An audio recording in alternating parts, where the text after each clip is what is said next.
All right, what up, everybody, and welcome to another episode of These Corona Times. You are, of course, tuned in with Tiffany and Simone.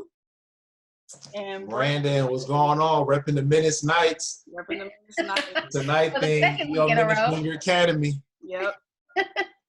We want to assure you that he washed the t-shirt between wears, okay, if you're watching. I have washed the t-shirt. Yes.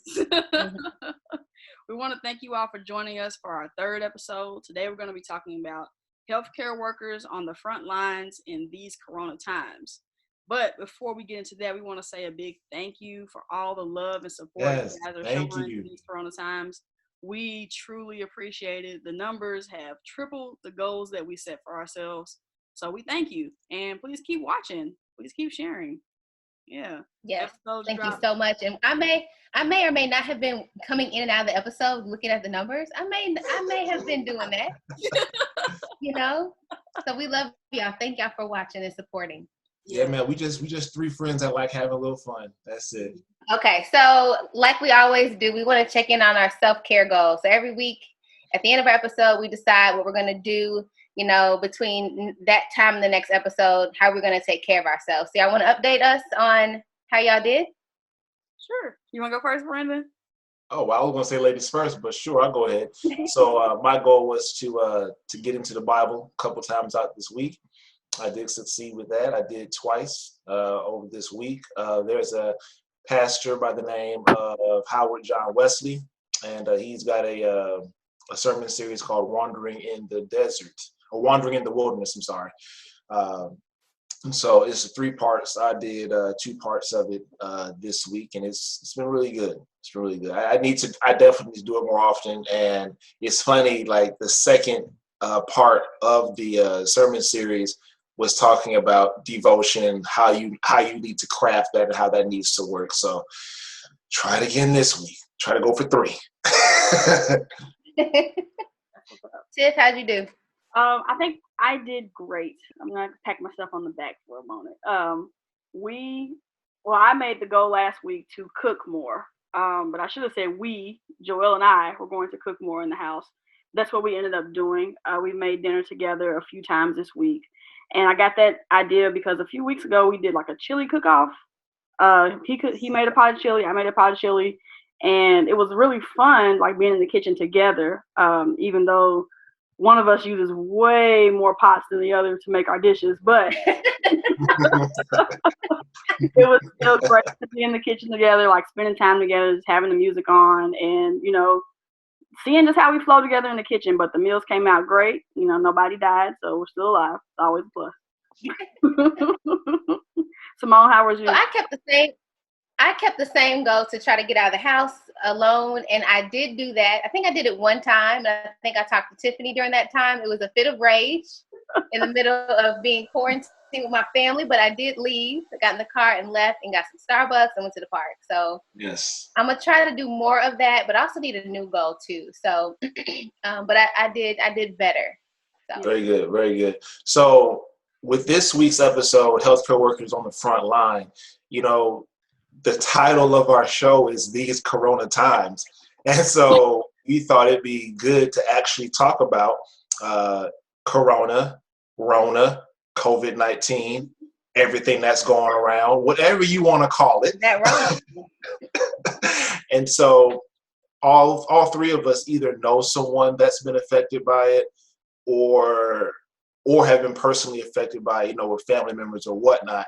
But we are not necessarily qualified to talk about the ins and outs of COVID-19 or Corona, whatever you want to call it. So we decided to bring in we were blessed to be able to bring in that we trust, someone that we grew up with, our little sister almost, who is on the front lines during all of this. So we thought it would be very important to talk about health disparities, talk about testing, talking about, are we taking this thing serious enough? Is there going to be a second wave? Kind of all those questions you may have. And there's so much information. We actually have someone that goes through trainings and all those things for that. So just want to give you all a little bit of information on what's going on. Mm-hmm, mm-hmm. And just to piggyback off of that, like Brandon said, there is so much information out there, and it can be kind of traumatizing and triggering, especially for the people. I mean, I think all over the country, but you know, in the U.S., New York has been at the epicenter of this thing, so it could be kind of, you know, disturbing or just traumatizing to hear some of the details. We're not going to go into like real deep, you know, specifics, but you know, if you find that, you know, you're, you know, triggered or having a hard time listening to, you know, to some of the details, just take care of yourself and take a step away. So we just wanted to kind of put that warning out there right before we have her come in. So, yeah, ready to get started. Yeah, so with that said, we're going to take a short break and we'll be right back with our special guest, Brittani Turner. All right, everybody, we're back. And as you can see, once again, our squares have grown from 3 to 4.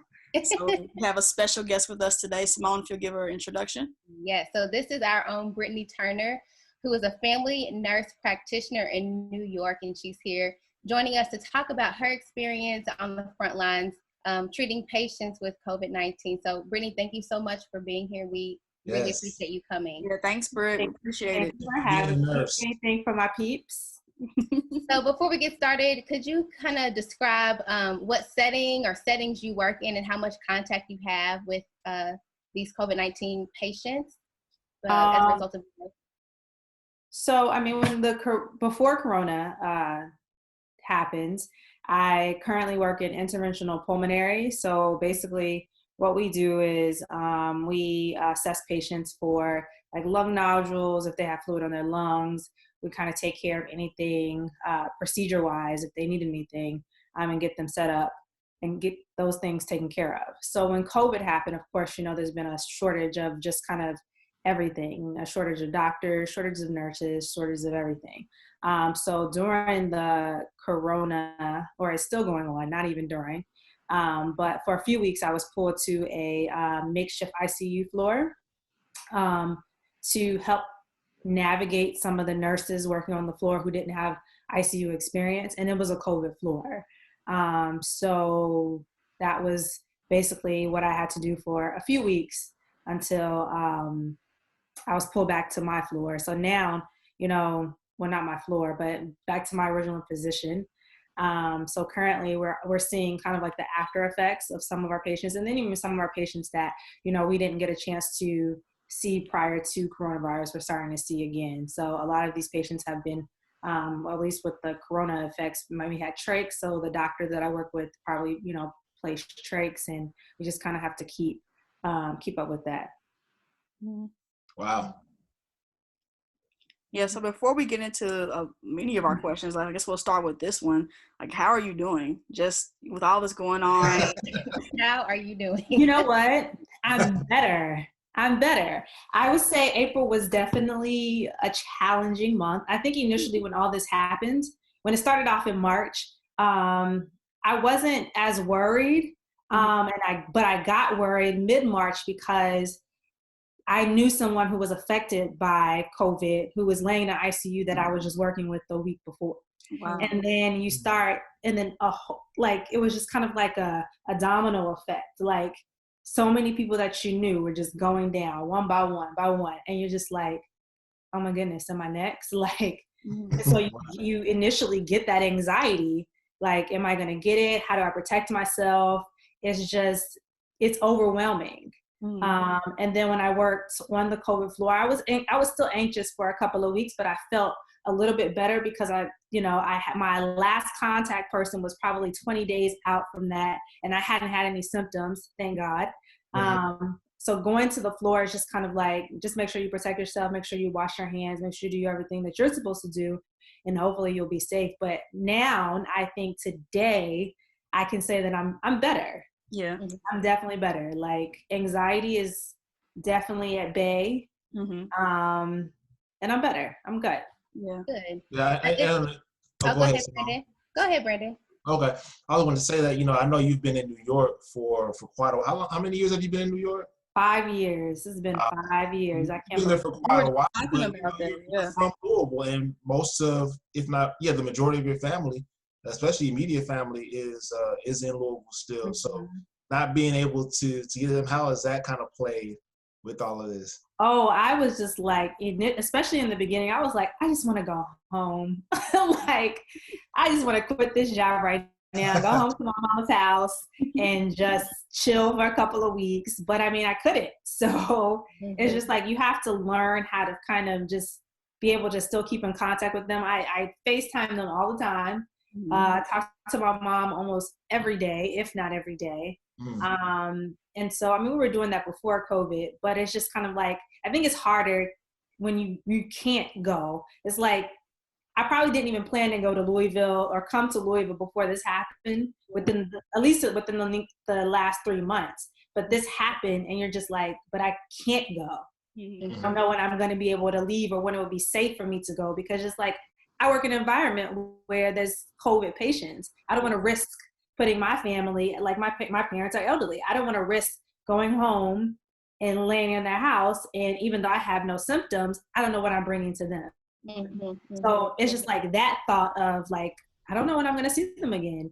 It makes me sad, but it's like, you just have to kind of be able to, or try to connect in other ways until you are able to like be together again. So yeah, I was just thinking about what you were saying earlier and how there's like this similar thread between you and us, and how initially we didn't take it seriously, and how as the reports kept growing, it became more of a thing. But for you, that means so much more because of the job that you do. And I just remember, kind of thinking it wasn't going to be a thing. And then, for you, you said you kept seeing people kind of, what did you say? The language you use is like, this person's down, this person's down. I wonder, like, what is it like for you to see, people for weeks on end dealing with this thing, dealing with the effects? Because I think when we talked the other day, you said the average stay was how many days? Average ICU stay is 21 days. Yeah, for you to come in contact with folks, what is that like for you to, see that? It's kind of unbelievable, because it's just, you feel like there's something that you've never seen before. It's just like, this disease will take a turn and this will happen or that will happen. And you're just like scratching your head like, what is this? And so, yeah, the average, like I said, the average day is 21 days. And I think the hardest patients for me to deal with is when, you have a patient that came up to your floor who you're talking to, and, they're on oxygen. They're probably on a high flow, what they call, it's kind of a high pressure oxygen, but they're still talking to you. They're still able to communicate to their family.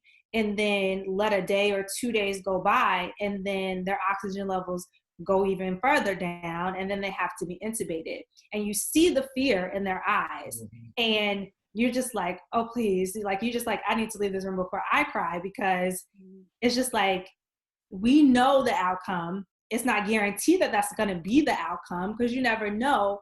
But it's just like, to think that could possibly happen to this person that I was just talking to 1 hour ago is just kind of heartbreaking.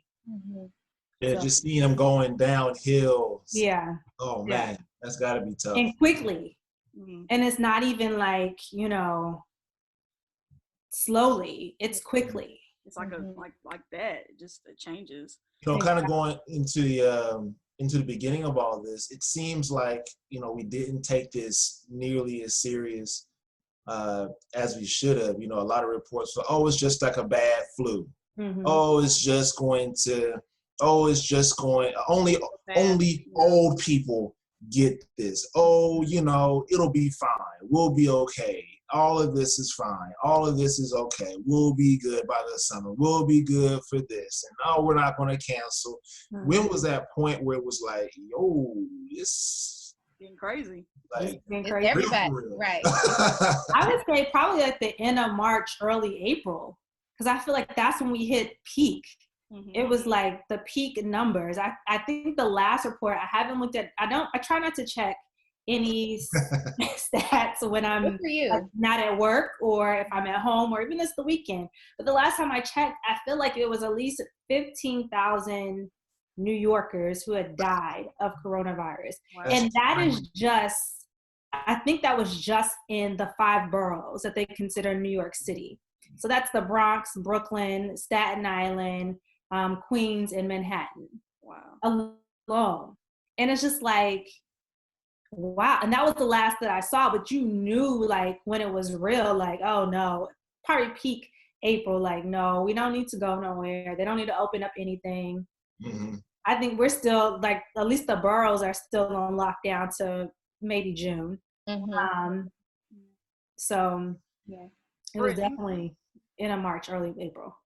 Britt, you mentioned before when you were speaking about, that anxiety that you feel. I wonder, because for us, every time we cough, we say Corona. Like, it's that Rona. Like, oh Lord, is it me? Yes. Yeah, like even our kids, even Kaden. Yeah. Like, I got that Rona. I mean, we've literally had conversations where Simone and I have gone, okay, you don't have, let's backtrack where you've been. It's not, like, how do you feel like that as a nurse? Like, every time you feel a symptom, because you know more of the symptoms that are, even though the symptoms are changing almost every day, you know more of the symptoms that are consistent with Corona. When you experience something, do you have that, like, feeling of anxiety, like, oh my gosh, I might have it?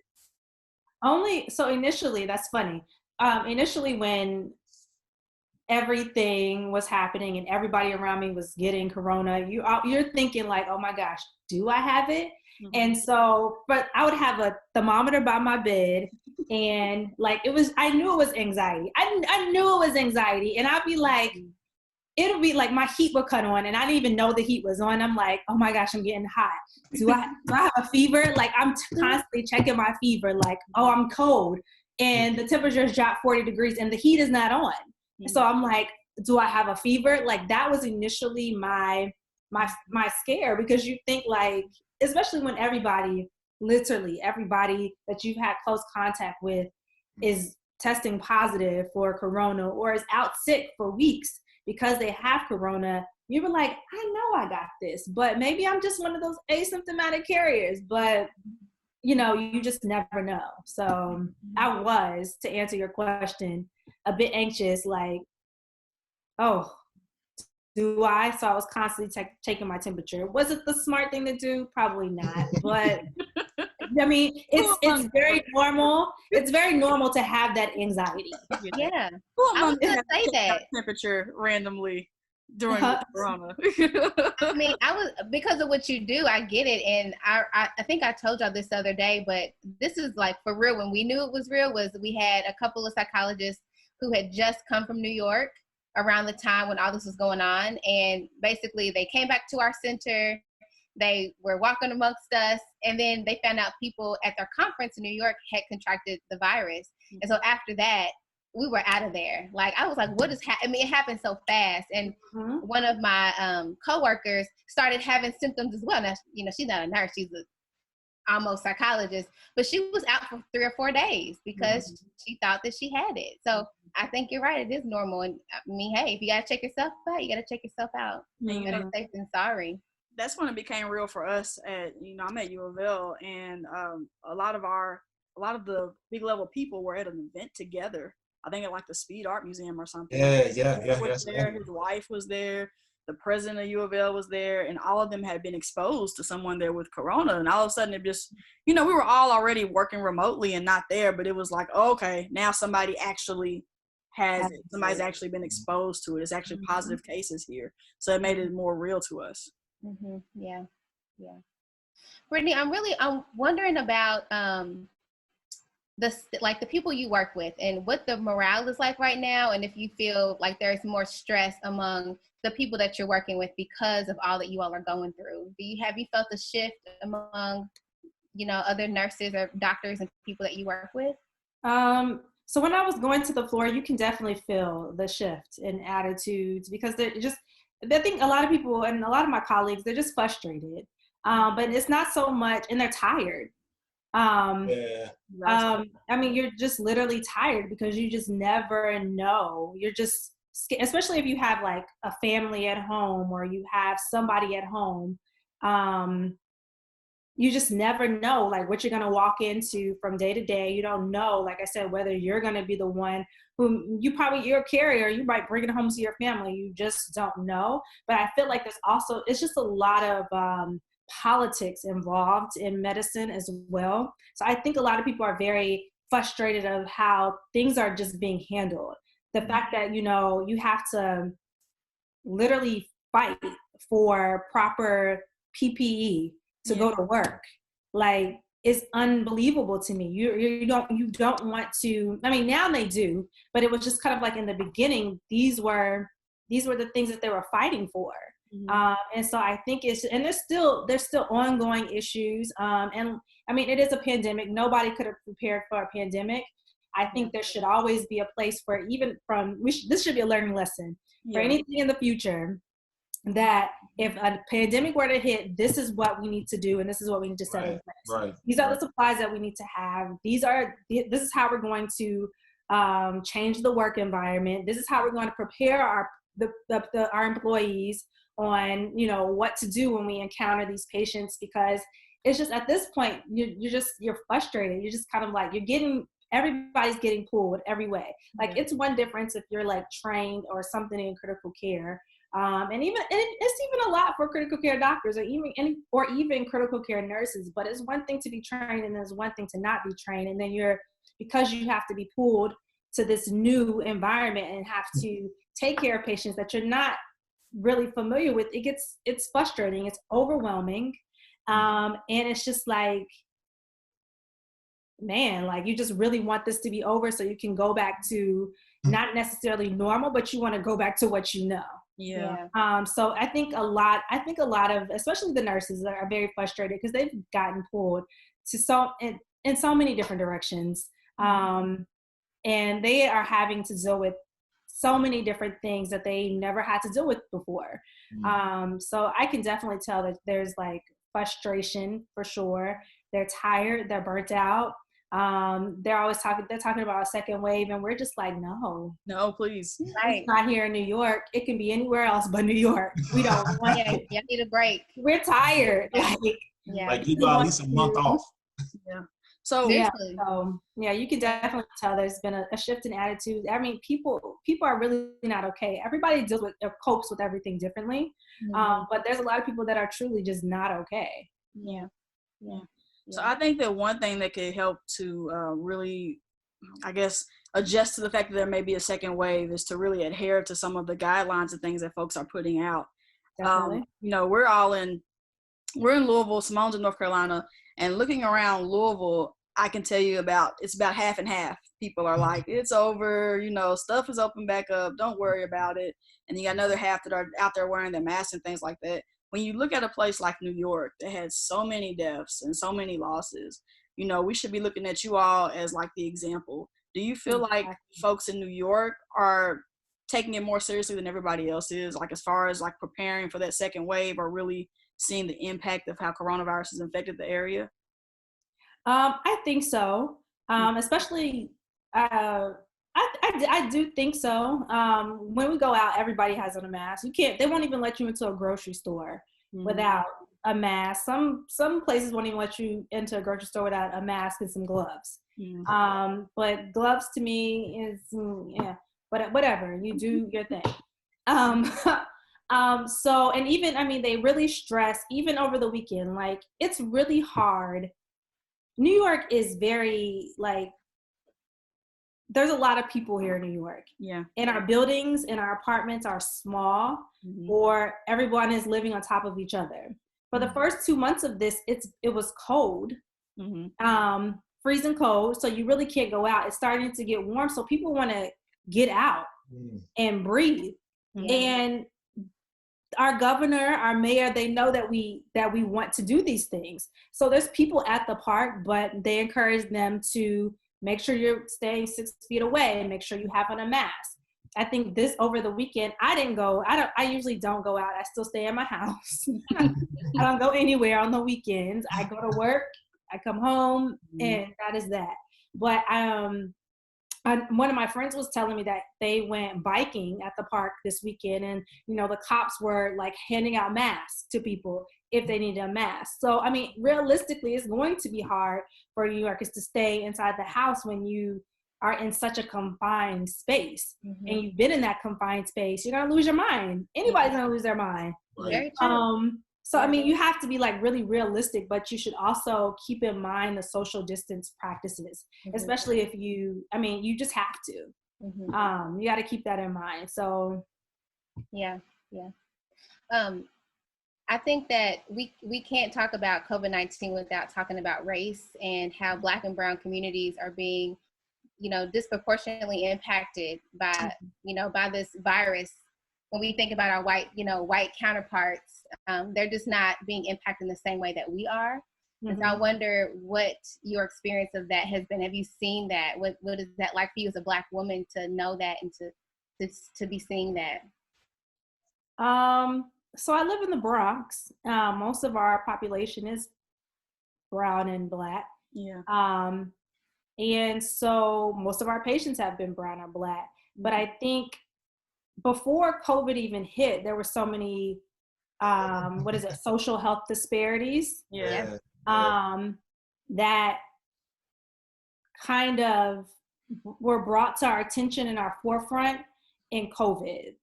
Prior to this, I feel like I read somewhere that in the Bronx alone, we had the highest maybe asthma rate, and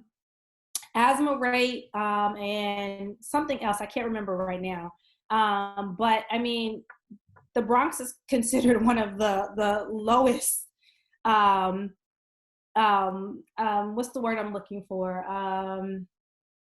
It's considered one of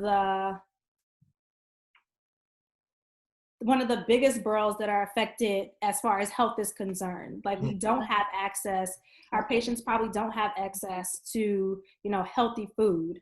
Our environment is just poor. The quality of air is poor. Having access to gyms, having, health insurance, having these things, or even like it's just hard to get into a doctor's appointment. Yes.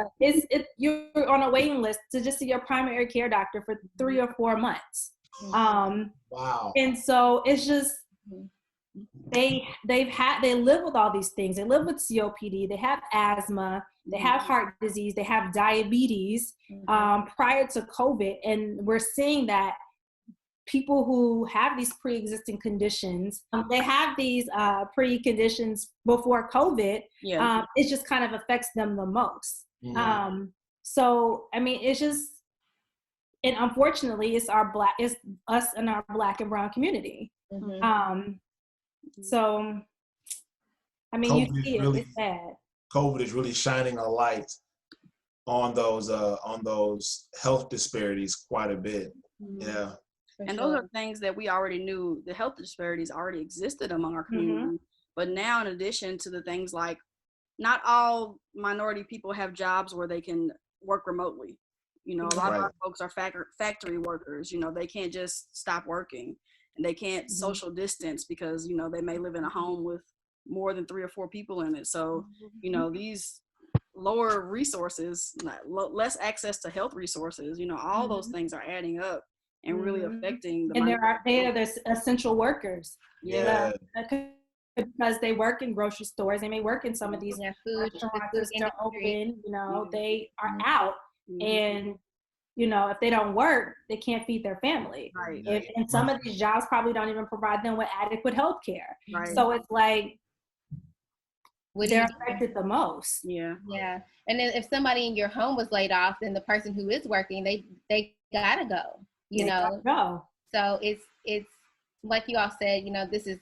I think COVID doesn't discriminate, but I think it does highlight all the issues that we've already known about. And it just makes me wonder, how are we going to address this? And I know we can't answer that question today, but I think as a Black person and somebody for myself who studies race and racism, it's really tough to see that every day. And I can't imagine what it must be like for you to be living it. Every day. It's sad, and it's going to be a lot of work. Like it has to take place at the government level, but it's just like you have to want. Like you can give somebody all the tools, you can give them all the access, but you have to want to also change as well. Yes, I think. I mean, it's not that. I mean, of course, we all have our things that we like to eat and do, because it's just kind of ingrained in us. It's just something that we were raised eating. Mm-hmm. And that's okay. But you know, you just really have to want more for yourself. Cause I've learned this semester, or not this semester, this school year, or these few months, because I taught clinical, right? You give all these students, like I've been through this process of nursing school, right? Mm-hmm. So I'm giving you all the tools that you need to succeed, to pass this clinical, to be successful even in your future. I'm telling you everything you need to do. But if you don't take everything that I'm telling you to do, or even listen to anything that I'm saying, you're not going to be successful. Mm-hmm. Right. Mm-hmm. Yeah. So it's like, but I mean, it's just, there's a lot of things that need to take place as far as, you know, healthcare here in America, period. So, and I think even with all this going on, you know, we are a very resilient people. Obviously, like we should have been gone, right? Like if all the stuff that they try to do, you know, like we should have been gone, and we're still here. And we did some research. I'm talking about Black people, just to be clear. But we did some research, kind of preparing for this, and so I was looking at this. It's called thegrio.com, which I've heard of that site before. But so I saw that there are 11 churches in New York that have transformed into temporary testing sites, and there's 13 more on the way. And this is Bethany Baptist Church, which I don't know who in the world, like where that is, but the pastor was saying that they recognize the disparities in Black and brown communities, and that they wanted to, you know, create a space and like inspire the community. And so it made me think about how resilient we are, and how when we see a need within our own community, that we try to address that. Even though we don't have all the access and all the governmental whatever support that we need, we try to step up. And so it was inspiring, but also made me think about how, you know, we shouldn't have to do that. Like it should be a human right that we have access to care, the same access to care as white folks. So yeah, just a little piece of information that I found. Britt, what's been like the most surprising thing that you've encountered or seen so far? The most surprising? Anything. Anything? I was like, if anything, this might not have surprised you at all. I mean, okay, so when I was pulled to the COVID floor, everybody's sick, right? To me, it's just when you work in a hospital environment, you are used to people passing away. But this was just very often. And I think that's the most shocking thing. I've never been a person who handles death very well, but then it's like when you have three or four people on one floor, on your floor alone in one night, pass away. But then you also hear tons of codes all night on different floors throughout the hospital. It's like, this just hits different. Yeah. And not even to make light or to make any type of joke about it, but it would seem to me that, and Simone, definitely correct me if I'm wrong or misusing this phrase, but it almost seems like with everything, if you go a little bit deeper, it's deeper than just the late nights. It's like you said, all the codes that you all just hear like all night long, all the deaths that you all see on the, you know, so you got 3 or 4 people that pass that night, then the next night you got 2 or 3 more, then the next night or you come back and the patient that you were like, oh, they died this morning, they died also at noon, and you're just like, oh, wow. Has there been any talks at all as far as like the mental health aspect? Because it would seem to me like this would fall up under like a PTSD, you know, type environment, you know. Yeah. And a lot of people will have PTSD. My hospital, I'm not sure what they're doing at every other hospital. I'm sure they're offering the same services. Like, well, I can't be sure, but they've offered, you know, people to talk to if you just kind of need, you know, that process, mental check, because it's a lot to process. Yeah. Like this is just unreal. It's something that you never ever experience in healthcare ever. Like you experience death. I remember the first patient that I lost my first year of nursing. I cried like a baby. Like, oh my gosh, I killed him. But I didn't. It wasn't my fault. Yeah. But that's how you feel, and it's heavy. So when you have a ton of those patients die in one night, and then the next morning you leave to go home, you go to sleep, you come back the next night, and there's 3 more people who are gone. You're just like, how do you process this? Because it affects you. Mm-hmm. And even if it doesn't affect you now, you may not feel it. You're gonna feel it in the future. Yeah. Just to speak to that. What'd you say? Just to speak to that, Britt, like what you're going through mentally. Man, I know that's hard. Like I was a clinical librarian before I switched to collection development. And one of our things was to be embedded in grand rounds and meetings and case conferences. And I used to be embedded in the pediatrics department, and they would talk about cases, and children would pass away in those cases. And I'd be sitting there crying. I'm like, this ain't for me, because I didn't even, I wasn't even in the room with the people. I didn't know them or anything. And it hit me hard. So I can only imagine, like, you all are there physically touching people, seeing people. And then, as you said before, to see somebody who seems to be getting better, and then like it just changes like rapidly. And there just doesn't seem to be an answer or an end to any of this. So I could see how that would impact you like really heavily. Like, what are you doing as for self-care for yourself? Like when you're not in the hospital, what are you doing for yourself to kind of stay strong mentally? So recently I started journaling. That helps a lot. A lot. And then just to kind of take my mind off things, I watch movies and I'm catching up on shows, because it's like, it just kind of takes my mind off of things. I want to laugh. Mm-hmm. I literally I don't look at the news anymore. I love the news. Like, I used to watch Good Morning America every morning, and then at night I would watch Nightline. Or is it Nightline? I think it's our Dateline. Something line. Something on ABC that comes on at 6:30. And I used to watch that. And I'm like, I don't watch any news at all anymore. If I do, it's very like 10 minutes. What's the weather? What's going on in the city? And that's it. I definitely don't talk about COVID outside of work. But yeah, those are a few things that I'm doing. Making sure I'm just like staying healthy. Like March, I was doing real good with my workouts. Like I said, April was trash. It was all right.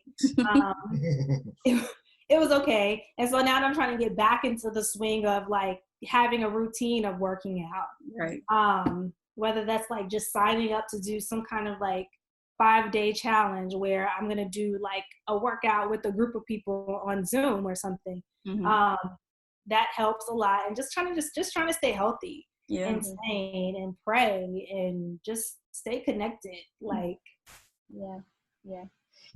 If I could go back just a second, y'all were talking about, trauma and PTSD, which is definitely, I think this is going to stick with all of us for some time to come, but specifically people who do what you do, who work in the healthcare industry. And, when I think about like as an almost psychologist, when you're treating trauma, we talk about it, you treat it after it's over, when you process through it.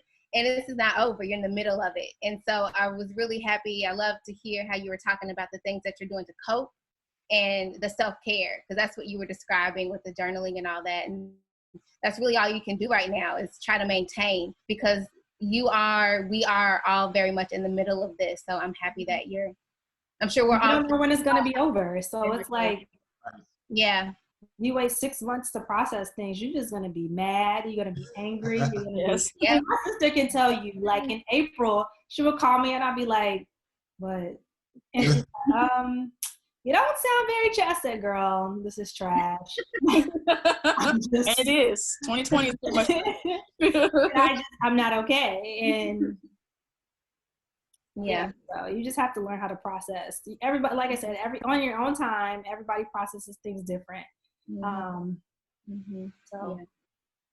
So I know we're getting to close to the end here. So I know I definitely want to know, maybe I have thoughts too, like what do you think people need to know? You know, what should we be doing? What should we be thinking about in terms of keeping ourselves healthy or whatever? What would you like us to know? What would I like you guys to know? Maintain social distancing. Take it seriously. It's not a joke. It makes me so mad when you hear about people who say, you know, oh, this is a conspiracy or this is so frustrating. But even if you think that, people are dying. You know, just take it seriously. Maintain social distance. Wear your mask every time you go out. Wash your hands every time you leave and come home. Carry hand sanitizer with you. If you're sick, stay at home. Like, don't go out. And I know that it's hard to stay in the house, but maybe you should just you could go for walks. Mm-hmm. You could actually, even if you're home and you say, oh, I'm home, my gym is not open. There's tons of home workouts, or even people on YouTube who are free workouts, you know. Yeah. They're offering free workouts. Some you may have to pay, but it's very reasonably priced. Mm-hmm. If you do, just, you know, you can exercise, eat healthy, and just maintain, you know, your health as much as you can. Now more than anything, I think this is a great time to just kind of refocus your health goals for sure, and just kind of try to stick with it. Mm-hmm. That's what I would tell people to do. Yeah. And just and check your mental health. None of us, I mean, a lot of us are feeling some type of way, even if you're not working in the health field. I feel like your mental health is just so important, and I think all of us are kind of going through something, whether you're anxious, whether you're feeling depressed, whether you're just kind of like you're not okay, you just feel like you're just not okay, because this is not a normal situation. So it's okay to not be okay at this time. Check your mental health. Even if you have to talk to somebody, reach out to people. A lot of therapists are doing therapy sessions via online. Mm-hmm. And so I would definitely say, you know, check your mental health, check your physical health, your spiritual health, and maintain social distancing. Take it seriously for sure. Can I ask one thing real quick, Britt? Just thinking about advice for people to do. I know we kind of mentioned or glossed over like the wearing of gloves. I know some people are really back and forth about that. Like, is it a good idea to wear gloves? And if you are going to wear them, could you talk about like how to do it properly? Because I know some people have the gloves on, but then they're touching their face or their phone or whatever. So like, and they're touching everything in the store, and they're not like. I personally don't feel like I personally. This is just my personal opinion. Mm-hmm. I don't feel like gloves are necessarily needed. And if you wear them, it's a one-time use. Like if you touch something, you're already contaminating, you know, those gloves. Mm-hmm. And then you're using those same gloves to probably touch everything on the shelf, mm-hmm. right? So then you're contaminating everything on the shelf, and the next person behind you is going to come and grab whatever, and there you go. At least if, you know, you touch something, you have some hand sanitizer, you can't hand sanitize your gloves. Right. So in my opinion, I would say no to gloves, but definitely wear a mask mm-hmm. when you go out. Yeah. Yeah. When I go out for it, or like all the time, like should I have it on right now? Oh my God. Oh, you're in your home. Dinner, but you're in your home. No. I'm glad you said that though, because I think some people are like, you know, how often do I need to wear it? When is it important to put it on? I'm like you, whenever I go into a store, you know. When you're in a closed space, if you go to church, if you're at the grocery store, if you're at the bank, because banks I think are still open. Mm-hmm. Just when you're unable, I mean, like even if you take the TARC in Kentucky, or any kind of public transportation anywhere, you should definitely wear a mask, for sure. Mm-hmm. So those places. Yeah. But I mean, if you're at home with the same people you see every day, no. Don't wear it. In your car with the same people you live with. You're safe. I think it's kind of unnecessary, but. Yeah. Mm-hmm. So before we wrap things up, I know we want to talk about our self-care goals and what we're going to do to take care of ourselves. Yeah. Self-care, take care of ourselves, same thing. So who wants to start? What y'all gonna do?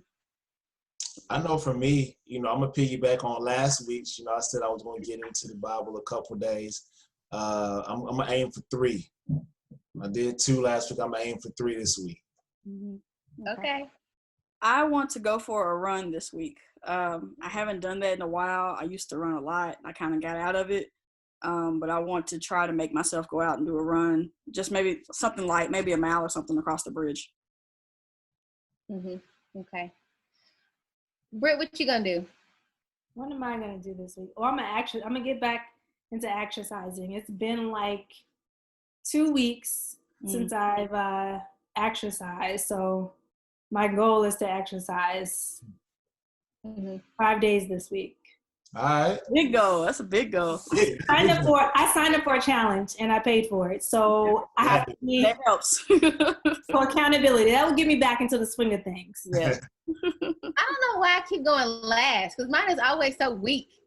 I would give a real answer. I am foregoing self-care this week. I'm not doing no self-care. I'm going to ask y'all to pray for me. That's what I'm going to ask y'all to do, because I defend my dissertation on Thursday. So I'm going to be stressed out. Yeah. Get off this call until Thursday at 9. So y'all just pray for me. Can I have y'all pray for me and that be my self-care? Exactly. Sure. That'll work. Sure.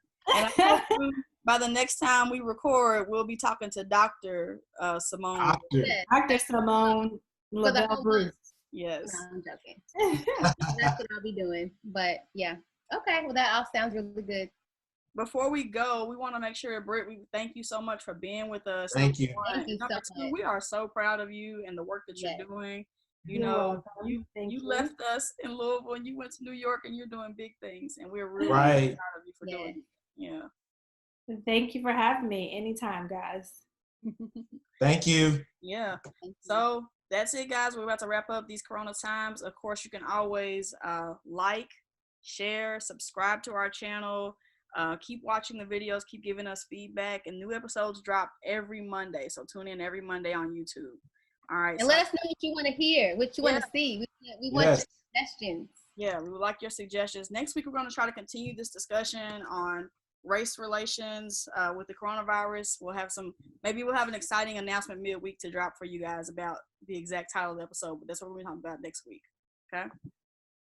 All right, until then, stay safe in these Corona times. Stay safe in these Corona times. Yeah, wash your hands. And wear your mask. Bye, everybody. Bye, everyone. Bye, guys.